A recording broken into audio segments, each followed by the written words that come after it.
Amém? Deus escolheu as coisas loucas para confundir as sãs, e eu estou aqui. E eu queria que você abrisse a sua Bíblia no livro de João, capítulo 12. No Evangelho de João 12.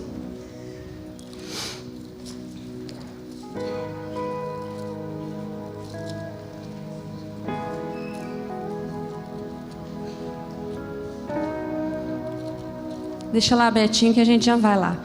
Esse estudo que já iniciou-se hoje pela manhã com os ministros, esse livro Uma Vida Abençoada, do Robert Morris, eu tive a oportunidade de lê-lo também.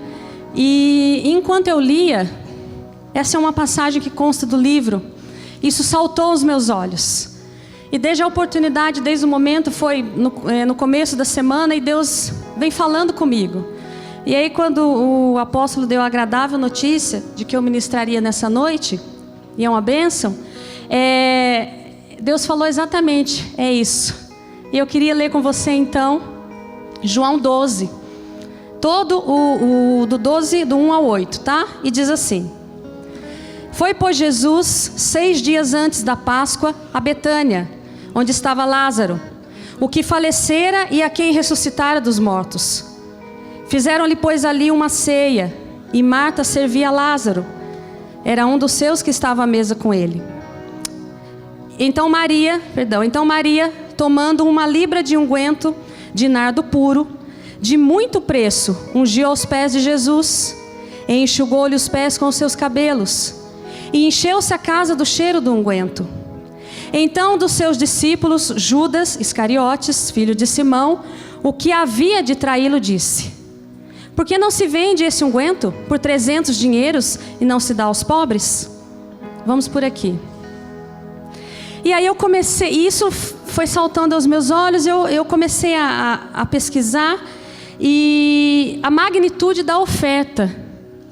Morris ele fala da magnitude da oferta de Maria. Ela deu um unguento é um perfume. E me ajudem aí, mulheres, um perfume assim altíssimo, caro, é um Dolce & Gabbana, não sei, um importado, aquele bem cobiçado. Qual, Leila? Fala um aí. Um Chanel número 5? Então, a Maria pegou o seu Chanel número 5, mas veja, o vidrinho de Chanel é assim, né? E uma libra equivale a 340 gramas de perfume. Era bastante perfume, né? E esse valor ele era tão precioso. O que Maria possuía nesse perfume, que ela guardava, era um tesouro tão grande, que ele diz que esse perfume equivalia a naquela ocasião, a renda bruta anual de uma pessoa, em perfume. Esse era o tesouro que ela guardava. E esse foi o tesouro que ela, quando Jesus entrou na casa dela e de seus irmãos, de Lázaro e de Marta, ela derramou aos pés do Senhor. E ela enxugou os pés deles com os seus cabelos. Esse foi o que ela derramou. E começou a me saltar, Deus falava comigo, do contraste do coração de Maria e de Judas. Porque quando Maria derrama aquele perfume, Judas, prontamente ele diz aqui, está aqui no versículo 12, 5. Por que não se vendeu esse unguento por 300 dinheiros e não se deu aos pobres? Ele imediatamente coloca isso para ela. Mas Maria, quando ofertou o seu perfume, ela deu o melhor de si. E essa mesma Maria foi aquela que acho que vocês conhecem a passagem que está lá em Lucas 10, 38. Se você quiser ir lá comigo, Lucas 10, 38. Deixe João que nós vamos voltar nele. Em Lucas, está logo antes de João, 10, 38. Veja só quem era Maria. E aconteceu que, indo eles do caminho, entrou numa aldeia, e certa mulher por nome Marta o recebeu em sua casa. E tinha essa uma irmã chamada Maria, a qual, assentando-se aos pés de Jesus, ouviu a sua palavra. Marta, porém, andava distraída em muitos serviços, e aproximando-se disse ao Senhor: Senhor, a Marta, não te importas que minha irmã me deixe servir só? Dize-me, pois, que me ajude. E respondendo Jesus diz-lhe: Marta, Marta, estás ansiosa e afadigada com muitas coisas, mas uma só é necessária, e Maria escolheu a boa parte, a qual não lhe será tirada. Maria tinha um histórico com Jesus. Maria conhecia Jesus na intimidade. A palavra diz que Jesus, quando ia a Jerusalém, parava na casa de Lázaro, Marta e Maria. Maria já tinha um histórico. Maria conhecia Jesus. Maria sabia quem Jesus era. E Jesus diz: ela escolheu a boa parte. A tua intimidade com Jesus, o teu relacionamento, no que essa canção diz, na sala do trono, essa é a boa parte. Essa é a boa parte. A palavra diz: não será tirada.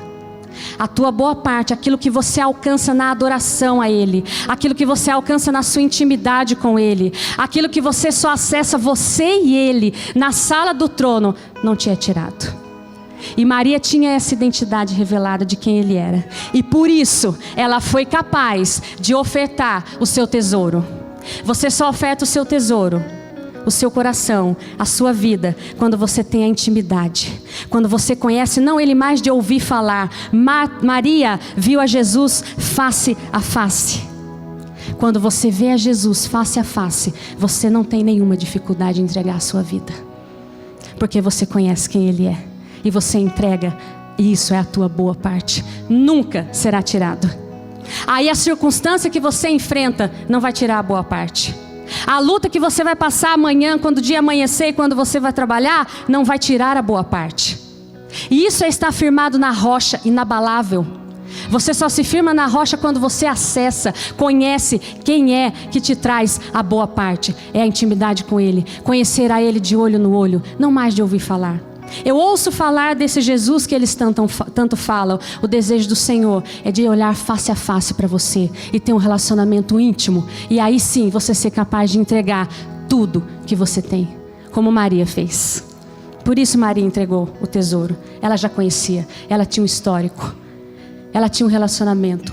Qual é o teu histórico com o Senhor? Qual é o nosso histórico? Qual é o nosso relacionamento? O quanto nós estamos dispostos a nos entregarmos verdadeiramente para Ele, na certeza de que essa é a boa parte. Amém? Mas vamos continuar. Maria derramou por amor a Cristo, por generosidade. Como ela conhecia quem Ele era, como ela conhecia de ter uma revelação, ela pôde derramar por generosidade, por amor a Ele. Jesus já havia ressuscitado o irmão dela, Lázaro. Jesus já havia ressuscitado. Maria era irmã de Lázaro. Ela sabia do poder dele. Ela sabia quem ele era. E por generosidade, por amor a ele, ela entregou o seu melhor.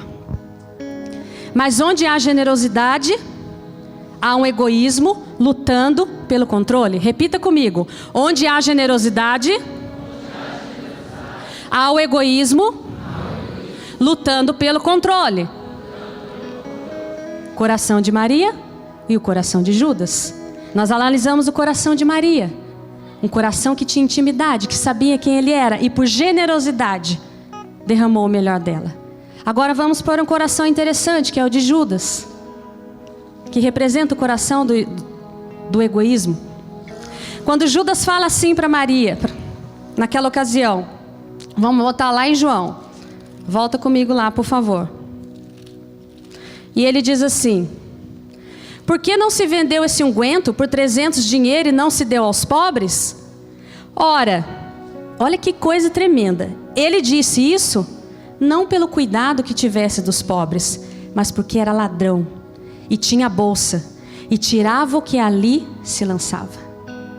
Judas, esse mesmo Judas que trairia Jesus, ele carregava a bolsa de ofertas. Ele carregava aqui o gasofilácio, a bolsinha de ofertas. E ali eram lançadas as ofertas. E a palavra diz que ele era ladrão. Ele roubava das ofertas, porque tudo que era depositado, a palavra diz que Jesus abençoava as pessoas. Qual era o interesse de Judas? Dar aos pobres? Dar aos pobres? Não. Se fosse depositado na bolsa, ele poderia tirar para ele e não para os pobres. Então, quando ele confronta, quando ele lança aquilo, na verdade ele está pensando única e exclusivamente em uma pessoa, nele. E não se preocupe que eu não vou pedir oferta de novo. Deixe seu coração tranquilo, receba a palavra. Não vou pedir. É algo muito maior que o Senhor vai pedir nessa noite. Então ele queria as ofertas ali, porque ele queria para ele. Então ele lança essa hipocrisia. Porque o egoísmo, o coração egoísta, ele sempre faz assim. Ele acusa o outro, ele lança sobre o outro, ele expõe o outro para tentar esconder o que na verdade há no seu coração. Um egoísmo que pensa só em si. É muito interessante os exemplos que ele cita, que ele diz assim, aquela frase que diz: nossa, mas se eu tivesse dinheiro para comprar esse carro, jamais eu compraria, eu ajudaria fulano. Essas frases que a gente vai se escondendo. A gente, porque eu também. Nossa, mas se eu tivesse dinheiro para comprar a bolsa que ela compra, jamais eu faria isso. Eu abençoaria outra pessoa. Coração egoísta de Judas. Expõe o outro porque na verdade só pensa em si. E é por isso que ele expôs a Maria. Ladrão. Queria roubar o que estava ali. E aí eu fiquei com aquilo. E eu com as minhas perguntinhas, né? Com Deus. Aí eu falei assim: Jesus é Jesus, Filho de Deus. O Senhor sabia quem era Judas. O Senhor sabia que ele roubava. O Senhor sabia, aliás, que ele iria te trair. Por quê? Ele foi cuidar justamente... Olha o cara que foi cuidar da bolsa de ofertas. Pôs ele para cuidar do gasofilaço, veja. Ia contar o dinheirinho lá na sala. Misericórdia. Por que, Jesus? O Senhor sabia. E aí, enquanto eu lia, eu vinha me questionando, e além, o Senhor sabia que ia trair, o Senhor sabia. Senhor, o Senhor sabe quem vem à nossa casa e vem com a intenção só de receber, mas não quer receber o Senhor. E aí meu pensamento ia além. O Senhor conhece cada coração. O Senhor conhece aqueles que nós queremos discipular, falar do Senhor, e a pessoa não está disposta a abrir mão, a pessoa não quer mudar, a pessoa quer apenas receber para si. Por que o Senhor permite isso? E enquanto eu questionava, veio a resposta, e o próprio Mauro fala de uma forma muito interessante. Veja bem isso, que interessante, que tremendo. Assim como a Judas, Deus nos dará responsabilidade na área da nossa fraqueza. Assim como a Judas, Deus nos dará responsabilidade na área da sua e da minha fraqueza. Jesus sabia que ele era um cara que só pensava em dinheiro. Jesus sabia que a riqueza era o fraco dele. Jesus sabia que ele queria prestígio. Jesus sabia que ele queria o lugar de adoração. Jesus sabia. Mas é na área da nossa fraqueza que o Senhor nos dá responsabilidade. Nossa, mas que Deus carrasco. Prepara uma armadilha pra gente. Pois já sabe que eu sou fraca nisso. Já sabia que o cara põe ele lá para cuidar. Sacanagem, com perdão da palavra. É uma armadilha. Não. Esse é o teste. Esse é o teste do coração. Esse é um teste para o seu coração. Porque na minha e na sua fraqueza, nós temos a oportunidade. Morris diz assim, que na minha e na sua fraqueza, nós temos a oportunidade de avançar. E o Senhor me dizia, não, na fraqueza de vocês, vocês têm a oportunidade de serem transformados. Na minha e na sua fraqueza, Ele atribui responsabilidade, não para te prender numa armadilha, não para te prender numa cilada, não porque Ele é carrasco, mas é porque ali, eu e você, temos a oportunidade de vencer e ser transformado. E é por isso que a palavra diz que é de glória em glória, de vitória em vitória. Se você tem uma fraqueza, você vence, você é transformado e você não cai mais naquilo. Amém?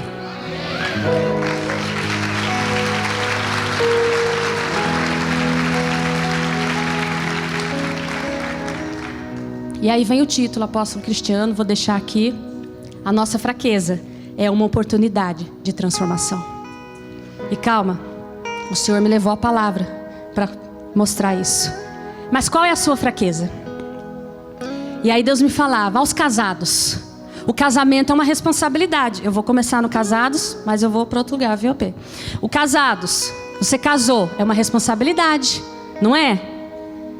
E aí, e se você tem a fraqueza da infidelidade? E se ser fiel é a sua fraqueza? Deus te atribui uma responsabilidade para você vencer a infidelidade e produzir vida no seu casamento. Você é transformado. Você não precisa cobiçar mais uma mulher que passa na sua frente. Você não precisa, como a gente falava no curso de casados, eu tenho que pôr um arreio, senão eu não posso andar. Você não precisa de arreio, você tem o Espírito Santo quando você é transformado na sua fraqueza. Você não precisa se esconder. A internet não vai te atrair. A pornografia não vai te atrair. Porque você foi transformado naquilo que era a sua fraqueza. Qual é o seu problema? Qual é a sua fraqueza? Você é pai? É mãe? Isso é uma responsabilidade. É uma responsabilidade que Deus coloca sobre as nossas vidas. Ser pai e ser mãe. E daí, se é a sua fraqueza, você não é um bom pai nem uma mãe? Uma boa mãe? Ou uma boa mãe, um bom pai, segundo o padrão do Senhor? Por quê? Porque a minha fraqueza é a minha identidade. Eu não sei quem eu sou. Eu não sei se eu sou filha. Eu não sei nem de onde que eu vim, para onde que eu vou. Não reconheço a minha identidade. Essa é a minha fraqueza. Eu não consigo produzir algo verdadeiramente na presença do Senhor como pai e mãe. Na minha fraqueza, eu tenho que vencer o meu problema de identidade. Eu tenho que ter a minha identidade restaurada na cruz. Eu tenho que saber que eu sou filha. Eu tenho que vencer essa fraqueza. E vou falar para vocês, eu venci isso na minha vida. Eu venci isso na minha vida. Eu descobri a minha identidade nele. Já tive a oportunidade de falar isso. Eu estou ministrando em algo que o Senhor trouxe muito forte à minha vida. E passa exatamente pela minha vida. Porque quando eu descobri que eu era filha, que Ele não habitava num lugar distante de mim, mas que Ele habita dentro de mim, que eu sou igreja, que eu sou filha de Deus por opção, porque eu escolho ser filha. Quando eu descobri quem eu sou nele, eu não sou aquilo que diziam, eu não sou aquela pessoa que falavam, eu não sou aquilo que a minha mente dizia que eu era. Você, incapaz. Você, presta atenção. Onde você vai chegar? Talvez você escute isso. Quem você pensa que você é? Sabe esse negócio que eles estão pregando aqui? Acorda, não é para você. Isso é Satanás querendo roubar a sua identidade. Ele sabe que essa é a sua fraqueza. Ele te ataca na sua identidade porque ele não quer que você vença. Mas hoje o Senhor diz, eu estabeleço responsabilidade naquilo que é fraco, porque na tua fraqueza eu te faço forte. Eu restauro, eu transformo. É na sua e na minha fraqueza. É na nossa fraqueza. É diante da nossa fraqueza. Amém? E você é cristão. Apóstolo, ser cristão é uma responsabilidade, não é? Ser cristão é uma responsabilidade. Cristão, pequeno Cristo. Nós somos cristãos porque nós escolhemos ser filhos de Deus. E aí você, como filho, tem que se submeter ao Pai. Por amor, você obedece. Por amor, você entrega o seu melhor. Porque você é filho, você é cristão. Mas... e se a sua fraqueza é se submeter? Mas e se a sua fraqueza é obedecer? Fraqueza e responsabilidade. É essa fraqueza que você tem que vencer para exercer a responsabilidade de filho que Deus colocou sobre a sua vida. Se você está na igreja, se você aceitou a Cristo e você não se submete, a primeiro lugar, ao Senhor, a sua paternidade espiritual, você questiona, você rebate, você critica, você levanta o dedo, você tem que vencer essa fraqueza. Você tem que vencer essa fraqueza que diz que você pode quando você não pode, essa fraqueza de arrogância de querer se colocar acima do que o próprio Deus disse a você. Você precisa vencer essa fraqueza, porque sobre a mim e sobre a sua vida existe uma responsabilidade que é ser filho de Deus. E é por isso que muitos escândalos têm sido produzidos, porque eu carrego aonde eu for. Aqui é muito fácil eu ser a pastora, aqui é muito fácil eu ser a mulher de Deus. Mas eu sou cristã na hora que eu chego na minha casa, diante das minhas filhas. Quando as minhas filhas olham e veem como eu trato meu marido, veem se eu honro o pai delas, se eu honro a minha mãe, como eu trato meus irmãos. Aí eu sou cristã. No meu trabalho, na forma como eu me relaciono na intimidade com meu esposo, na forma que eu não me relaciono porque eu ainda não encontrei o meu esposo. Você tem uma responsabilidade de carregar o Deus vivo dentro de você.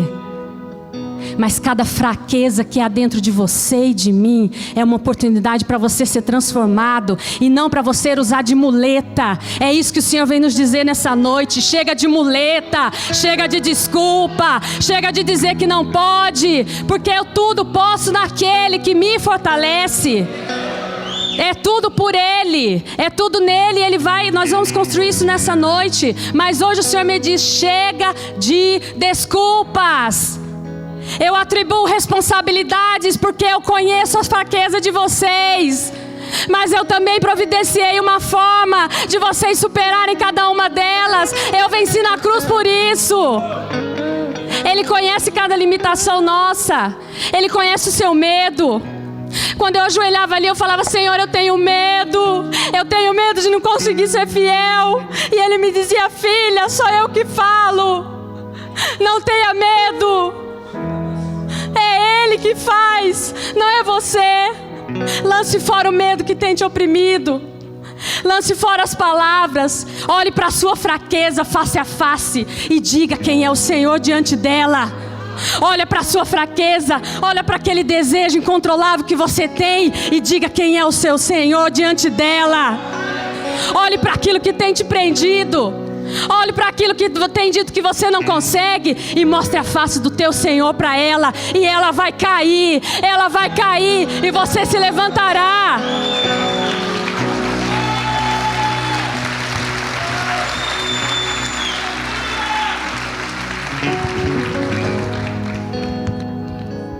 Pode parecer difícil, porque eu falava com o Senhor: Senhor, é difícil, às vezes é difícil. A gente tem uma história que vai sendo construída ao longo da nossa vida, que vai entranhando dentro de nós, e que às vezes pode parecer difícil. E Ele me levou lá em 1 Coríntios, e eu queria Coríntios não, pelo amor de Deus, Coríntios. E eu queria que você fosse para 1 Coríntios. Em nome de Jesus. Meu marido não está gostando, mas amém. 1 Coríntios 10.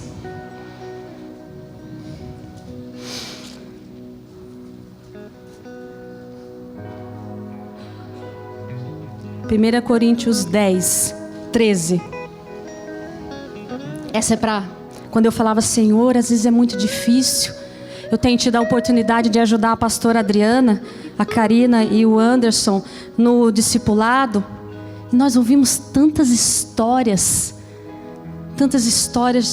de um nível de opressão, de miséria, do que Satanás tem causado às vidas das pessoas. E diante de tantas histórias, a gente: Senhor, que difícil.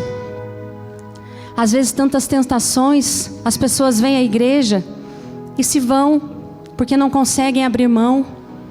Não conseguem abrir mão dos seus desejos, não conseguem abrir mão da sua carne, da sua vontade, e elas se vão. Já tive pessoas que eu tive a oportunidade de discipular e elas se foram. E se foram única e exclusivamente por não conseguir abrir mão das suas fraquezas.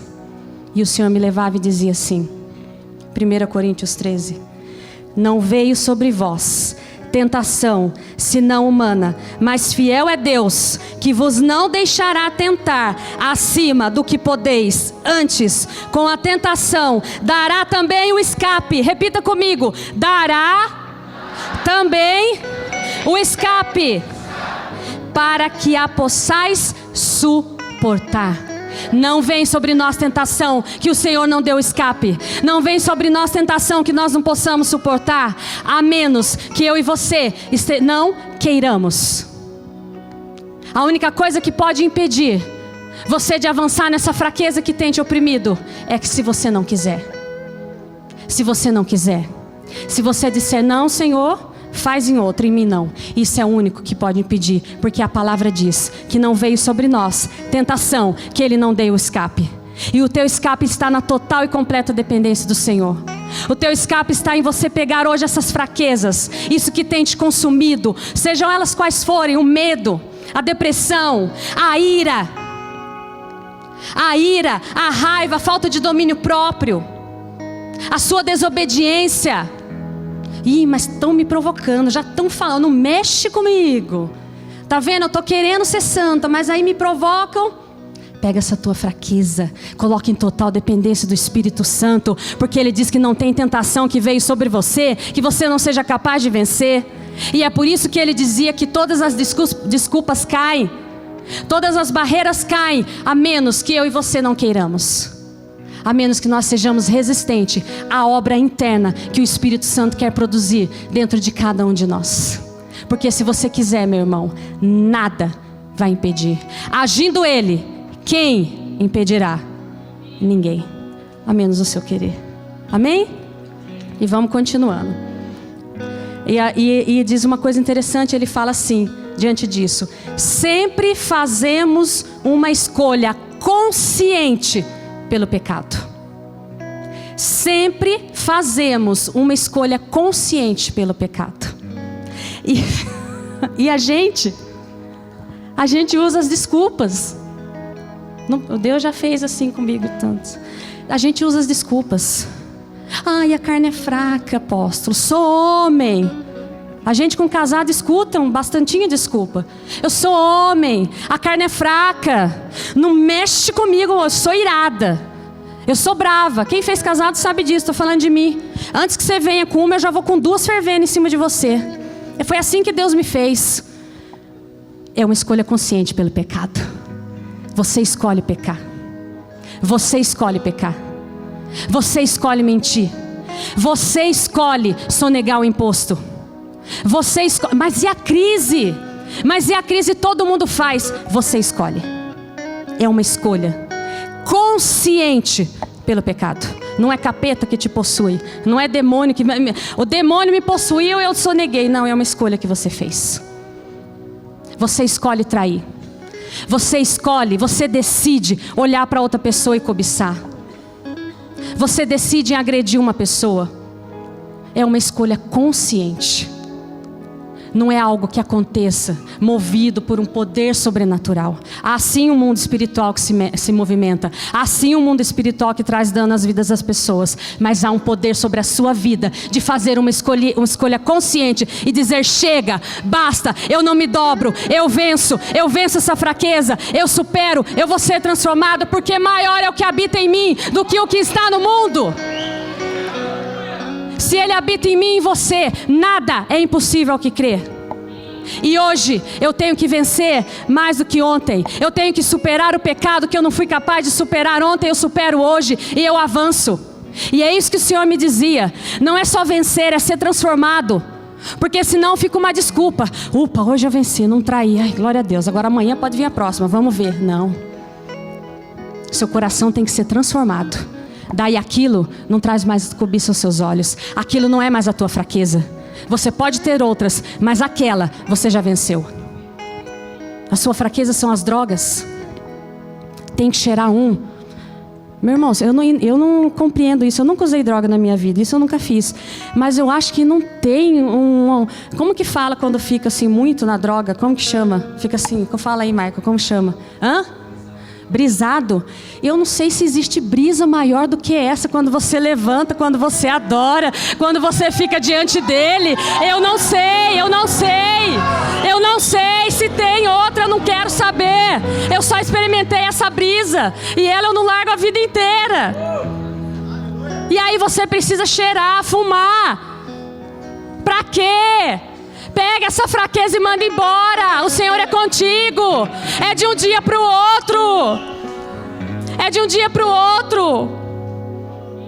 Eu sei que pode parecer duro, porque pareceu para mim. Mas Ele disse: filha, eu capacito. É um novo tempo. Não é um tempo de ficar, são 12 anos de governo. Um povo não governa se ficar rateando no mesmo lugar. Ai, Senhor, eu ainda minto, eu ainda olho. Não, Ele tem governo. Um povo que tem governo tem que ter a mente dele para governar, porque senão não governa. Então Ele precisa agilizar. Ele precisa derrubar todas as fraquezas para nos levar a governar com a mente dele. Porque senão é um governo fraco. Um governo fraco. Se eu vou governar baseado nas minhas fraquezas, estou pregando bem. Eu acho que o apóstolo vai me elogiar. Vou exercer um governo fraco. Estou baseado em algo que é minha fraqueza, meu ego. Não posso. Eu tenho que governar na autoridade dele. E para isso eu preciso ter a minha mente restaurada e renovada nele. Aí eu exerço o governo que ele tem para produzir nessa terra. Aí eu exerço o governo que ele tem nesses 12 anos. E ele me dizia isso, é tempo de acelerar. O meu povo tem que governar no trabalho, tem que governar na escola, tem que governar na família. Meu povo foi chamado para governar sem fraquezas. Sem fraquezas. Amém? Mas vamos lá.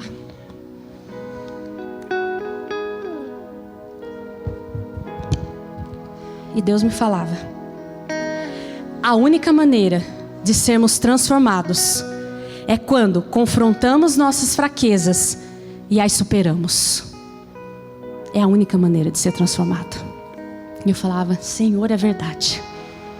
Porque o quanto eu fui transformada nesse período, tenho 10 anos que eu conheço a Cristo. Mas o que foi produzido na minha vida, de janeiro até hoje, no meu relacionamento com Ele, supera esses 9 anos que ficaram para trás. Supera.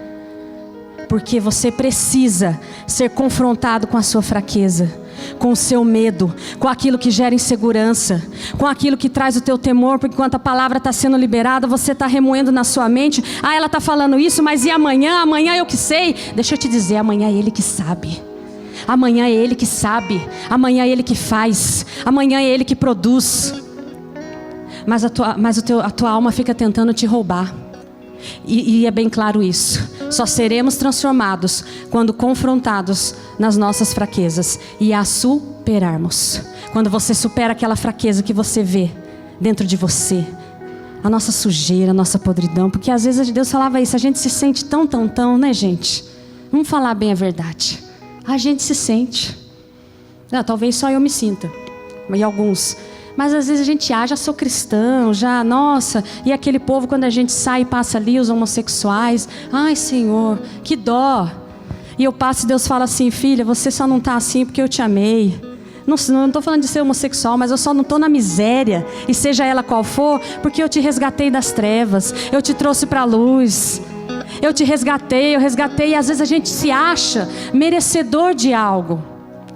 Não, porque eu sou diferente, eu sou merecedor. Veja, só uma palavra: a graça. A graça dele sobre a mim e sobre a sua vida. É somente a graça.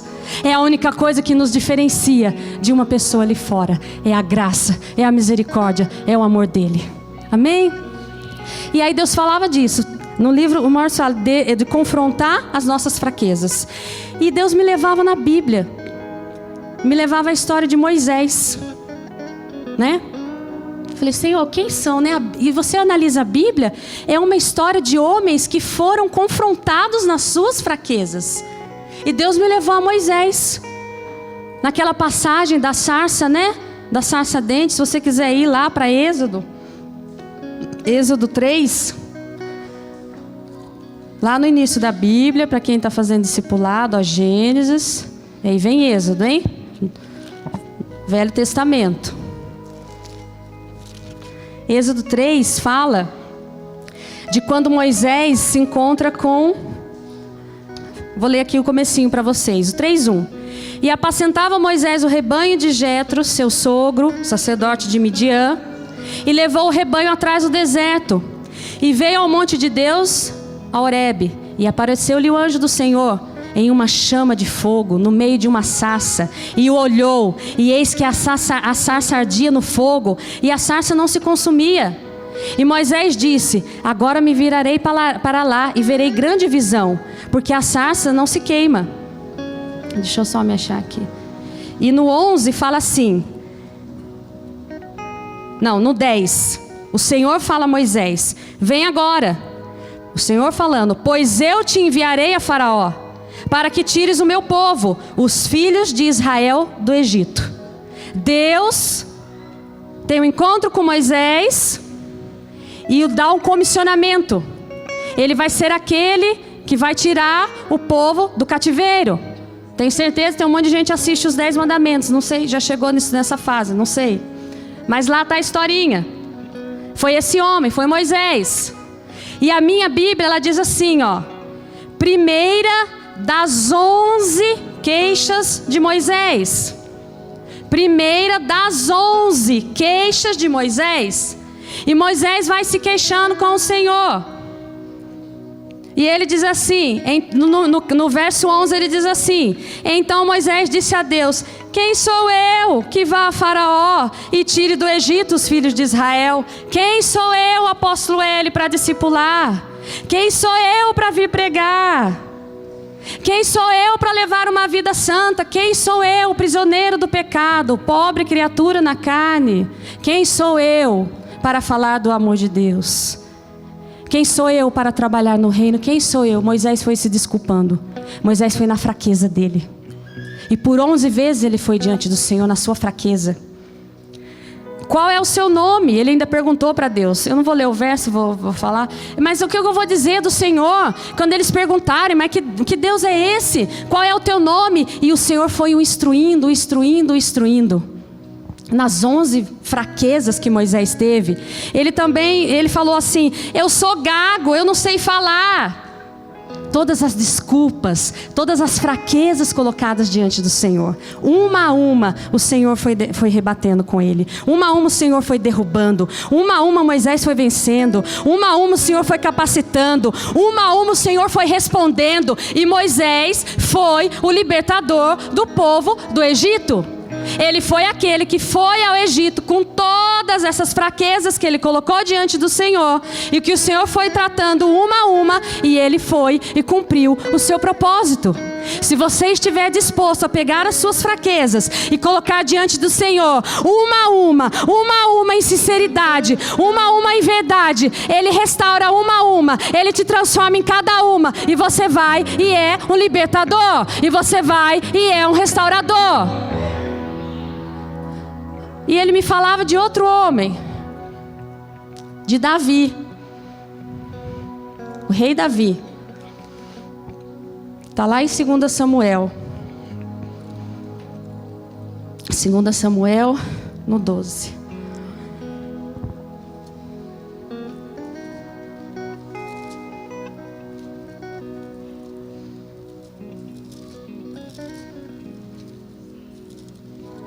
Capítulo 12. Gente, óculos urgente aqui, viu? Davi era o rei do povo de Israel. E ele, aquele versículo, aquela passagem que já foi tão citada aqui, ele comete o adultério com a mulher de Urias, Batseba. Ele comete o adultério e ele faz toda aquela enganação. Há poucos dias foi pregado sobre isso. Ele vai e arma todo um esquema lá para botar Urias na frente da batalha, com o desígnio de Urias ser morto mesmo. E Urias era um companheiro, um amigo, um general de guerra dele. E ele vai e arma esse esquema, coloca, Urias morre. E aí o filho do adultério ali. E aí eu quero ler para você em Gênesis, 2 Samuel 12, 20. Que diz assim: o filho de Davi acabara de morrer.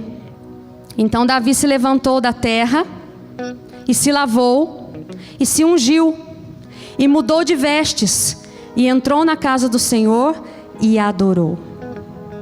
Essa passagem ela ocorre, eu vou ler um pouquinho antes com você, que está no 18. Volte um pouquinho no 18 e diz assim: e sucedeu que ao 7º dia morreu a criança. E temiam os servos de Davi dizer-lhe que a criança era morta, porque diziam: eis que sendo a criança ainda viva, lhe falávamos, porém não dava ouvidos à nossa voz. Como pois lhe diremos que a criança é morta? Porque mais mal lhe faria. E aí Davi, percebendo então que o filho morreu, aí chega no 20 e diz assim: então Davi se levantou da terra e se lavou e se ungiu e se mudou de vestes e entrou na casa do Senhor e adorou. E eu fiquei pensando assim: Senhor, mas pensa comigo um pouco. Davi, o rei de Israel, ele adultera com a esposa do comandante de guerra. ele tem um filho com ela. Ele arma uma cilada, né, uma emboscada. Esse homem é morto. E o filho dele, o fruto daquele adultério, também morre. Como ficaria o prestígio e a imagem de Davi? E eu sentia muito forte no meu coração que ali poderia ter acabado o reinado de Davi. Ele estava constrangido e envergonhado diante dos olhos dos homens. Que rei é esse? Um rei que o Senhor diz que é um homem segundo o seu coração. Não estamos falando de qualquer rei. Nós estamos falando de um rei que o Senhor disse, um homem segundo o meu coração. E esse rei adultera, engana, leva à morte. Ali Davi poderia ter acabado o seu reinado. Ali Davi poderia passar a ser um homem frustrado, um derrotado. O seu reinado perder. Quantos de nós às vezes nos perdemos, saímos do prumo por algo tão menor, por algum abalo que chega à nossa vida? Nós já saímos da presença do Senhor, nós já paramos de adorar, nós já nos sentimos envergonhados. É um desemprego, nos envergonha. É talvez uma outra situação financeira, a minha empresa faliu, eu me envergonho. Não posso nem mais subir aqui, não posso falar do amor de Jesus. Como eu vou falar se a minha vida está assim? Olha a minha empresa, eu não tenho nem emprego, como eu vou falar? Eu me envergonho. Mas como eu vou falar? Eu me divorciei, eu me separei. Olha a minha história, olha de onde eu vim, eu não vou falar, eu me envergonho. E aí você para a sua vida. Você para a sua vida diante daquela circunstância. E Davi pisou feio na bola. Mas aí o verso diz: então Davi se levantou da terra, se lavou, se ungiu, mudou de vestes e entrou na casa do Senhor e adorou. Davi se levantou das cinzas, Davi se levantou do choro, Davi se levantou da vergonha. E ele foi ao único lugar em que eu e você podemos ser restaurados. Ele foi ao único lugar que eu e você podemos ser justificados. Na presença do Senhor, adorando. É lá que você é justificado. É lá que você coloca as suas mazelas. É lá que você é restaurado. Adorando, levante-se, adore, levante-se, louvor, me ajude. Fique de pé, se coloque nesse lugar. É nesse lugar de adoração que está a sua cura. É nesse lugar que Ele te restaura. É nesse lugar, é na sala do trono. É na sala do trono que tudo acontece. Não interessa a sua história, não interessa o que se passou, não interessa a vergonha que esteja sobre a sua vida. Adore a Ele e Ele fará tudo novo na sua vida. Quero ver tua face. Deseje ver a face dEle. Deseje. A sala do trono mostra a tua beleza. Quero ver tua face. A sala do trono mostra a tua beleza. Quero ver tua face. Amém. Amém. E aí, Davi venceu a sua fraqueza. Mas Deus me falava, e é tão interessante, né? Eu preparei toda a palavra e daí eu fui. E Deus não tinha me falado isso que eu vou falar ainda, tá? Eu preparei tudo que o Senhor me falou, eu coloquei aqui. E Deus só me mostrou Moisés, Davi, homens que tiveram fraquezas e que avançaram e que superaram e que cumpriram um propósito. E aí eu fui comer alguma coisa, fui comer pipoca lá com a minha família e o Espírito Santo continuava falando, viu, Suca? Ele continuava falando, eu comendo pipoca e ele falava. E isso que eu tô falando isso, gente, porque teve um tempo que eu estava sentada aí e que eu pensava assim: ele fala com todo mundo menos comigo. Ele fala com todo mundo menos comigo. Ele fala só com o Kiko, não fala comigo. Porque eu não sabia a minha identidade. E hoje ele fala comigo comendo pipoca. Ele fala com você do jeito que você estiver, aonde onde você estiver. Ele não precisa desse lugar para falar com você. Ele escolheu se manifestar, mas Ele fala com você o dia inteiro, onde você estiver. Basta você ter a disposição de ouvi-lo. E ele falava isso, eu comia pipoca. E ele falava, sabe qual a diferença de Moisés e de Davi? Moisés colocou as suas fraquezas diante de mim.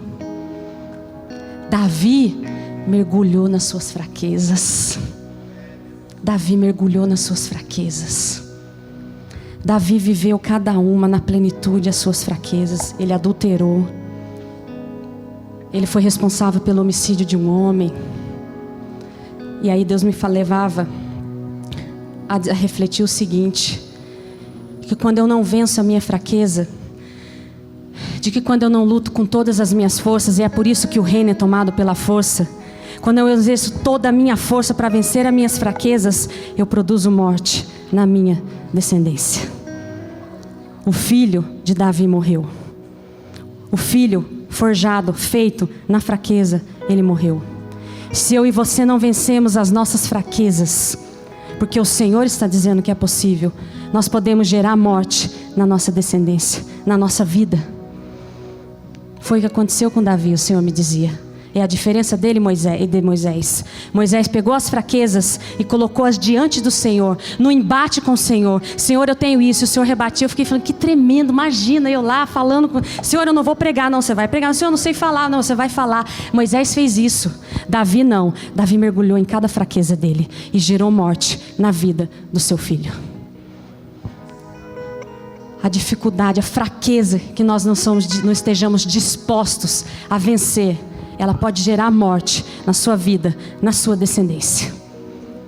E Deus me falava de uma descendência natural e de uma descendência espiritual.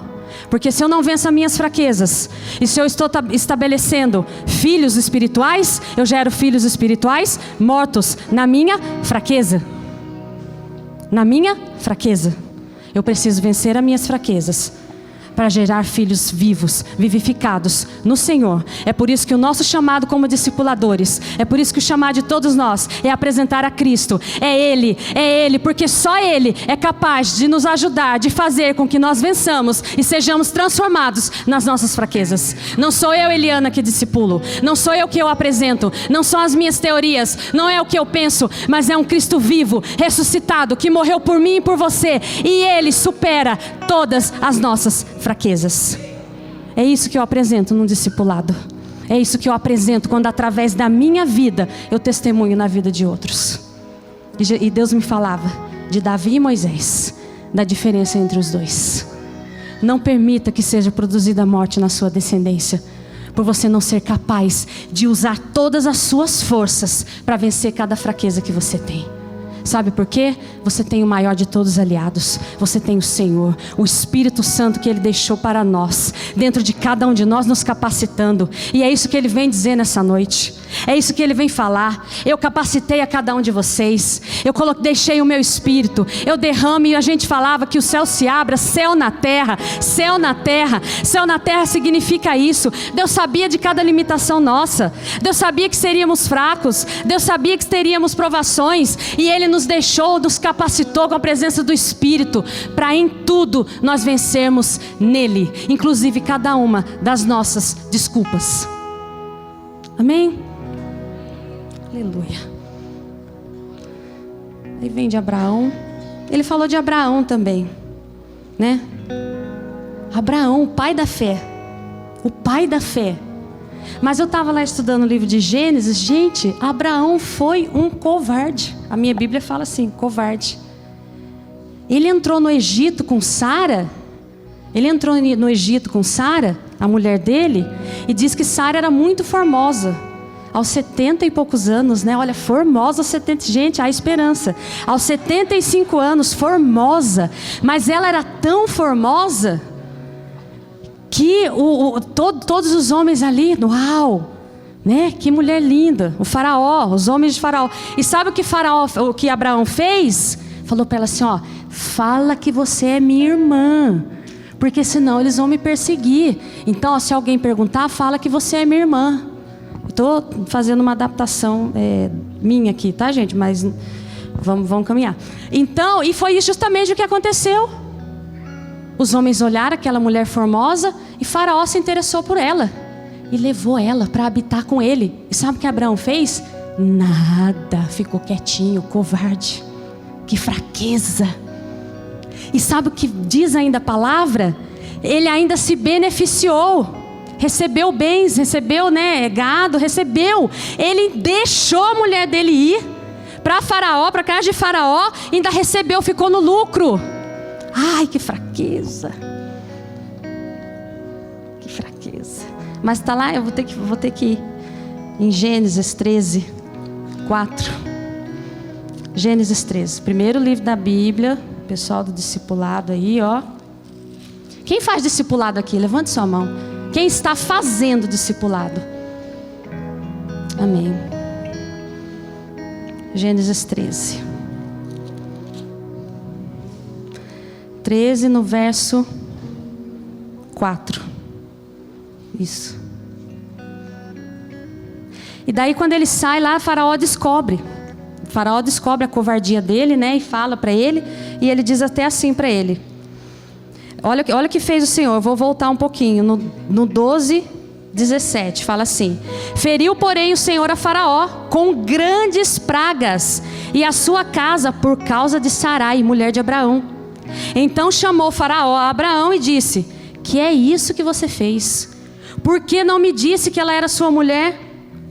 Por que disseste: é minha irmã? De maneira que a houvera tomado por minha mulher. Agora pois eis que é tua. Toma, vai embora. E Faraó deu ordens aos seus varões a respeito, e acompanharam a ele e a sua mulher, e a tudo o que tinha. Abraão também deslizou na sua fraqueza. Mas aí Deus me levava no seguinte verso.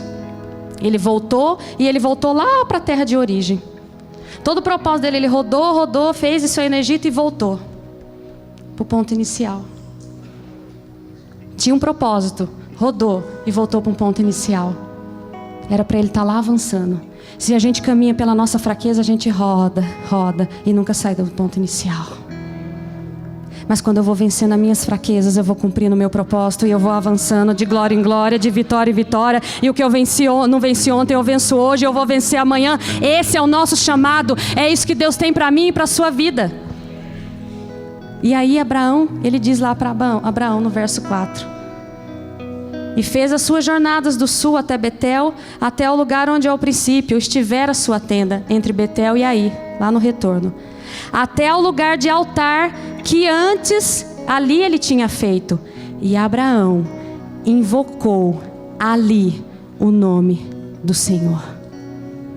No lugar da sua fraqueza, é o lugar que você tem que invocar com todas as suas forças o nome do Senhor.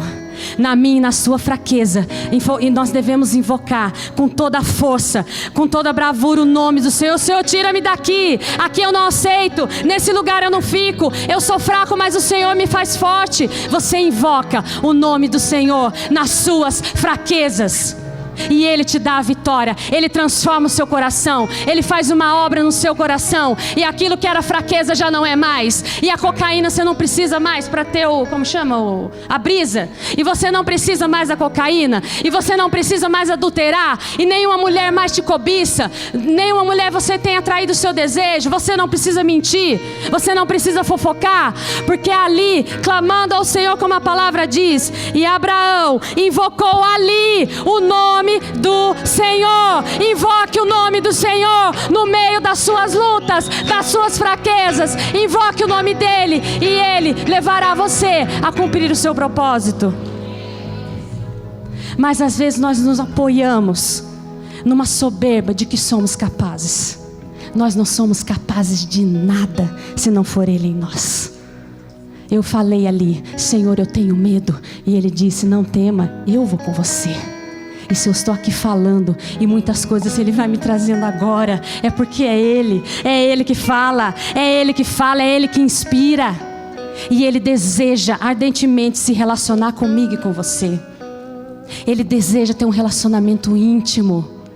Ele não é o Deus que fica lá no sacrário e que você vai e você chora, como eu chorei muitas vezes. diante daquele Deus, naquele lugar. E eu saía com uma sensação vazia. Não, Ele habita dentro de você. Você é terra santa.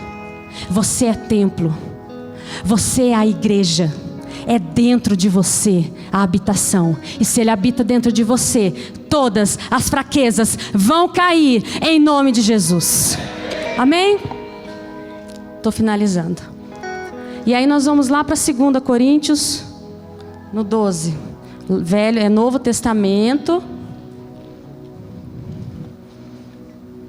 Pode ficar falando assim? Pode, né, P? Ficar falando assim. 2 Coríntios. Perdi o Coríntios da minha. 2 Coríntios 12, 7.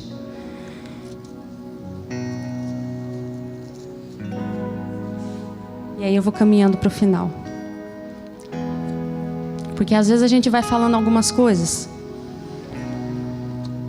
E nós vamos falando-as por religião. Nós vamos falando-as por costume. E o Senhor dizia, chega de costume, chega de religião. Eu quero produzir vida. No lugar de fraqueza, eu quero produzir vida. E lá em 2 Coríntios 12, 7, diz assim, o apóstolo Paulo, a igreja de Coríntios diz assim: e para que não exaltasse pelas excelências das revelações. Paulo tinha uma revelação excelente de quem era o Senhor. Uma revelação tremenda de quem era o Senhor. Ele tinha esse acesso de revelação. E olha que interessante o que acontece. E para que não me exaltasse a mim mesmo, pela excelência das revelações, foi-me dado um espinho na carne. A saber, qual espinho? Um mensageiro de Satanás, para me esbofetear, a fim de não me exaltar. Acerca do qual 3 vezes eu orei ao Senhor, para que se desviasse de mim. E disse-me o Senhor: a minha graça te basta. A minha graça te basta. Porque o meu poder se aperfeiçoa na fraqueza. De boa vontade, pois, me gloriarei nas minhas fraquezas, para que em mim habite o poder de Cristo. Pelo que sinto prazer nas fraquezas, nas injúrias, nas necessidades, nas perseguições, nas angústias, por amor de Cristo. Porque quando estou fraco, então eu sou forte. Quando você reconhece que você não é nada, que nós não somos dignos de nada, nós não fomos dignos da morte daquele cordeiro na cruz, não há nada que eu e você façamos para merecer aquilo, nada. Se você entregar tudo que você tem, não é digno, você não se torna merecedor de nada. É pela graça, é pelo amor. E quando você reconhece essa fraqueza na sua vida, dia após dia, quando você reconhece: Senhor, eu não sou nada, eu não sou capaz de abrir a minha boca e pregar, eu não sou capaz de evangelizar a outros, eu não sou capaz de vencer o meu desejo de me relacionar com um homem antes do casamento, ou com uma mulher, eu não sou capaz de parar no meu adultério, eu não sou capaz de parar de entrar numa brisa com uma droga, eu não sou capaz de vencer esse pecado. Quando você reconhece que você é fraco, mas que Ele é forte, aí você se torna forte, porque quando eu sou fraco, Ele me faz forte. A chave não está em você achar que você consegue. A chave não está em achar que você é capaz. É o contrário. Você tem que reconhecer, como Moisés fez: sou fraco mesmo, não posso mesmo, não consigo mesmo. Se não for Ele aqui, a adoração não produz nada. Se não for Ele aqui, o pregador não faz nada, porque eu sou fraca. Mas Ele diz que quando eu sou fraco, então sou forte, porque Ele me faz forte. É a minha e a sua completa dependência dEle. O seu casamento não vai ser restaurado enquanto você não reconhecer que você é fraco, que você é fraca, que você errou, que você não é melhor que o seu cônjuge, que você talvez tenha conduzido de forma totalmente equivocada. E eu faço o quê? Vai naquele lugar, diante dele, lá na sala do trono. Reconhece toda a sua fraqueza, reconhece toda a sua altivez, reconhece toda a sua miséria e fala: Senhor, eu sou fraca, mas o Senhor diz que quando eu sou fraco, o Senhor é forte, o Senhor me faz forte. Eu tive de fazer isso no meu casamento. Eu tive de reconhecer a minha fraqueza. Por muito tempo eu acusei meu marido, e todos os problemas do casamento eram ele. E o dia o Senhor me mostrou: filha, você é fraca, você erra, você é arrogante, você acha que você é a dona da verdade, você desonra seu marido. E o único lugar que eu podia diante dele falar: Senhor, eu não tenho como vencer nenhuma dessas fraquezas, mas se o Senhor estiver em mim, eu sou forte. Se o Senhor estiver em mim, eu consigo me sustentar, eu consigo me levantar, eu consigo vencer cada dia, eu consigo me tornar uma esposa melhor, eu consigo honrar meu marido dia após dia, eu consigo mudar meu casamento, eu consigo mudar a minha história. Se o Senhor vier na minha fraqueza e restaurar tudo que eu sou e transformar o meu coração, e Ele tem feito isso.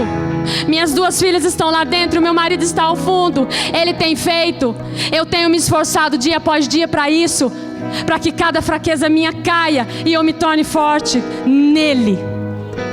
Porque eu aprendi o lugar melhor para se estar: na total e completa dependência do Senhor. Esse é o lugar que eu e você somos chamados a estar. Qual é o seu espinho nessa noite? Qual o espinho que o Senhor tem que mandar? Ele me falava isso: pare de olhar para qual é a sua fraqueza. O Senhor nos pergunta nessa noite: qual é a sua fraqueza? Feche os seus olhos. Feche os seus olhos. Qual é a sua fraqueza? Qual é a nossa fraqueza nessa noite? O que tem nos impedido de avançar? O que tem sido uma desculpa? O que tem sido uma bengala? O que tem sido o seu impedimento de você ir além naquilo que o Senhor tem para a sua vida? Agora olhe para mim, por favor. E o Senhor dizia assim para mim, e eu vou encerrar: pare de olhar para a sua fraqueza como um refém. Você não é refém, porque hoje eu te liberto de cada fraqueza. Pare de olhar como um refém. Vocês não são reféns, vocês foram livres na cruz, quando eu enviei o meu filho. Nós somos livres na cruz, não somos reféns das nossas fraquezas. Não somos reféns do eu não posso. O Senhor me dizia: o eu não posso não combina com o meu povo, porque tudo pode naquele que me fortalece. Tudo eu posso. O eu não posso não pode existir. O eu não posso não pode existir. Se amanhã você tem uma situação para enfrentar, você olha para ela e não diga: eu não posso, mas sim: eu posso tudo naquele que me fortalece. Eu posso empreender um negócio do nada, da onde eu nem imaginava, né, apóstolo Hélio? Eu posso. Eu posso falar, eu posso apresentar o meu trabalho na escola, sim. Eu posso ir lá na frente, mas a minha maior fraqueza é falar em público. Deixa eu dizer uma coisa: a minha também era. A minha também era, pode não parecer, mas era. Tímida, envergonhada, andava assim quando eu era jovem. Não, eu sou jovem ainda, quando eu era mais jovem. Andava envergonhada, encurvada. Quem falou pra mim? Uma pessoa um dia falou assim: Eliana, você é diferente. Você chegou assim, aqui você chegou assim, ó. Hoje você anda assim. Eu ando mesmo, porque eu descobri que tudo eu posso. Não na minha arrogância, mas no que Ele fez na minha vida, no que Ele quer fazer na sua. Meu irmão, receba isso. Se coloque de pé. Se coloque de pé. Ele está aqui. O amor dele é tremendo pelas nossas vidas. Um amor que compreende que você pode ser fraco, mas que Ele diz: filho, eu te pego nos braços, eu cuido de você, de cada fraqueza. Coloque-as diante de mim, como fez Moisés, e eu vou transformar a sua vida. Eu vou transformar a sua vida, eu vou transformar tudo que você é. Não espere que um espinho, que Deus precise mandar um espinho, um mensageiro. Não seja como Davi, que pagou o preço por mergulhar nas suas fraquezas. O Senhor nos convida nessa noite: eu sou aquele que te faz forte, eu sou aquele que te sustenta, eu sou aquele que te encoraja. Eu sou aquele que quando todos dizem não, eu digo sim, é capaz, você é capaz, é possível. Eu sou aquele que quando diz a crise, eu digo olhe para mim, eu sou além, eu sou sobre toda e qualquer crise. É o Deus que te diz, você pode mais. Nós já dissemos isso aqui, você pode mais? Quem chegou depois responda. Nós temos uma frase quando a gente pergunta assim: você pode mais do que as suas fraquezas? Você pode mais do que esse namoro que não tem agradado a Deus? Você pode mais do que ser esse empresário que sonega quando todo mundo sonega? Você pode mais do que ser essa pessoa que se ira? Você pode ser mais do que esse casamento que você tem levado em adultério? Ou que você tem levado em miséria de sentimentos, tratando em desonra seu parceiro? E aí quando a gente pergunta assim, o Senhor pergunta, você pode mais? Você responde hoje com entendimento que quando você é fraco, Ele te faz forte. Você vai gritar, sim, eu posso. Você pode vencer a cocaína e você vai gritar. Você pode parar de cheirar hoje e você vai com esse entendimento de que é nessa fraqueza que você pode. Então eu vou perguntar e a igreja vai responder para o Senhor: você pode mais? Você pode mais? Sim, eu posso. Sim, eu posso. Porque é tudo naquele que me fortalece.